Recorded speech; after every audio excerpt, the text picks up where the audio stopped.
যে এখন যেহেতু আপনি ন্যাশনাল ইউনিভার্সিটিতে অন্য কোথাও যদি ভর্তি হতে চান, যে আমার টাকার প্রবলেম, আমি টাকার করে পড়তে পারি না, আসলে আমি হাওয়ার কলেজে পড়তে চাই, বাংলা পড়তে চাই, রাষ্ট্রবিজ্ঞান পড়তে চাই, দর্শন পড়তে চাই, হিস্ট্রি পড়তে চাই, আমি মনে করি এত রাষ্ট্রবিজ্ঞানী বাংলাদেশের দরকার নেই।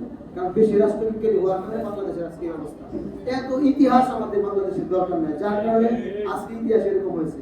আজকে আমি বলতে চাচ্ছি যে আপনি বাসায় কিন্তু যদি সিলেক্টিভ কিছু প্রফেশনাল কোর্স করেন, আপনি সেখানে পড়ার সুযোগ আছে। তা আপনি জেনে খুশি হবেন যে আমাদের এই প্রতিষ্ঠানটা গাজীপুরে যে টেকনিক্যাল কোর্স পড়াচ্ছে, আমরা এই 2024 এবং 25 সালে মানে গত বছর যারা ভর্তি হয়েছে, আমাদের এখানে এমপিতে যে সিট আছে সকল সিট ফুলফিল হয়ে আমাদের কিছু সিট আবার বৃদ্ধি করতে হয়েছে। কয়েকটা কারণ আছে।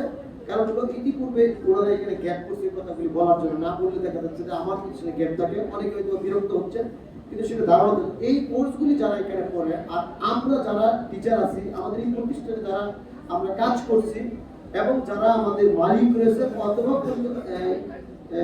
পরিচালনা পর্ষদ রয়েছেন, তাদের একটা দায়বদ্ধতা আছে। আজকে ভালো কলেজে আপনি ভর্তি হন অথবা গভর্নমেন্ট কলেজে ভর্তি হন, এই টিচার আজকে 6 মাস এই কলেজ আছে, তারপরে পড়াশোনা অন্য কলেজে। কিন্তু আমার এখানে পড়ার পরে আমি চিন্তা করি আমার এই স্টুডেন্ট কোথায় চাকরি পাবে, তাকে কিভাবে চাকরি পাওয়া যায়, তার সিভিটা কিভাবে হওয়া যায়, তাকে কিভাবে লিডারশিপ পুরোপুরি দেওয়া যায়, এই ধরনের সার্ভিস যে ল্যাব, যে ক্লাব, যে অল্টারনেটিভ যে অপরচুনিটি রয়েছে, এইটা আমরা সবসময় দিক নির্দেশনা দেওয়ার কারণে আমাদের স্টুডেন্টকে আমরা এটা করে দেখি। এখন যদি আপনি তারপরেও চান যে অর্থনৈতিক প্রবলেমের কারণে আপনি করতে পারেন না, আপনাকে ভাওয়াল কলেজে যেতে হবে, আপনাকে টঙ্গী কলেজে যেতে হবে, আপনাকে তিতুলি বাইদুল গভর্নমেন্ট কলেজে যেতে হবে, তার জন্য আমাদের এখানে মেধার একটা সুযোগ আমরা রেখেছি 100% স্কলারশিপ।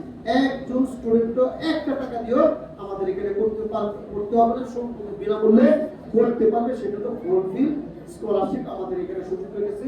আমরা কিছুদিন পরে সেটার জন্য আমরা অনলাইনে আপনাদের আবেদন ছেড়ে দিব, আপনারা নিজের আবেদন করে আপনারা আমাদের এখানে ফর্ম উঠাতে পারবেন অনলাইনের মাধ্যমে, সেখানে সেই পড়ারও সুযোগ রয়েছে। সবশেষে যে জিনিসটা বলতে চাচ্ছি, এই আমাদের ন্যাশনাল শেষ আর ইন্টারন্যাশনাল যে সুযোগ বর্তমান ওয়ার্ল্ডের সকল বিশ্ববিদ্যালয় বাংলাদেশের স্টুডেন্টকে এখন বেশি পারে দিচ্ছে। আপনাদের নতুন গভর্নমেন্ট আসার কারণে, আমাদের নিউজ থাকার কারণে, আমাদের USA, UK, Canada, Australia, Malaysia, China সহ সকল আপনারা, এছাড়াও আমাদের আরবিক কান্ট্রিগুলিতে আমরা মদিনা ইউনিভার্সিটি, আপনি যদি দেখেন যে অন্যান্য ইউনিভার্সিটিগুলিতে প্রচুর স্কলারশিপ দিচ্ছে, আপনারা সেই স্কলারশিপগুলি সেই ইউনিভার্সিটিগুলিতেও আপনারা স্কলারশিপ নেওয়ার সুযোগ আছে। তা আমাদের এখানে আরেকজন আছে, আপনাদের সামনে আজকে পরিচয় করে দিলে ভালো হতো। আমাদের রবিউল স্যার হয়তো বা বলেছেন, যিনি আমাদের এখানে স্কলারশিপ নিয়েই শুধু কাজ করেন।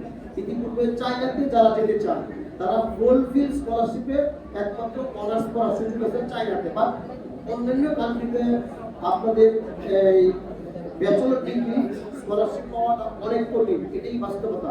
তারপরে যদি পড়তে চান, আমরা কিভাবে অল্প সময়ে ভালো বিশ্ববিদ্যালয়ে আপনি চান্স পেতে চান বা আবেদন করতে চান, আবেদন করার জন্য যে ধরনের সিস্টেম, যোগ্যতা, দক্ষতা, গাইডলাইন, আইএলটিএস কোর্স করার যে সুযোগ আছে, আমরা আপনাদেরকে সেটা দিয়ে দিব এখান থেকে।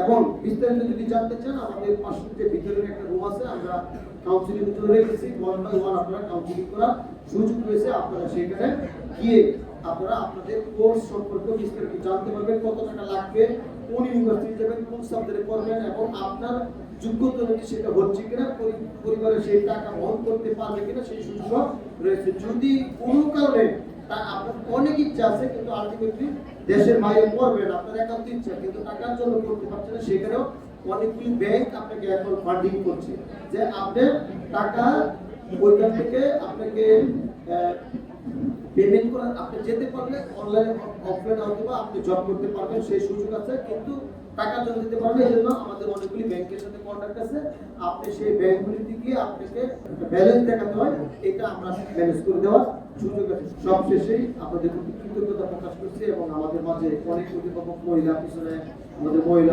অভিভাবক রয়েছে, পেছনে আমি দেখেছি, এবং আমার সামনে একজন শ্রদ্ধাভাজন অভিভাবক রয়েছে, উনি তার হয়তোবা তার মেয়ে অথবা ছেলেকে নিয়ে আসছেন। আমরা আমাদের প্রতিষ্ঠানের পক্ষ থেকে, আমার ব্যক্তিগত পক্ষ থেকে অভিভাবককে আমি অভিনন্দন জানাচ্ছি, এই জন্য যে উনি অত্যন্ত ধৈর্য সহকারে, অত্যন্ত আগ্রহ এবং আমাদের ডাকে আপনারা গুরুত্বপূর্ণ সময় কিন্তু আপনাদের এখন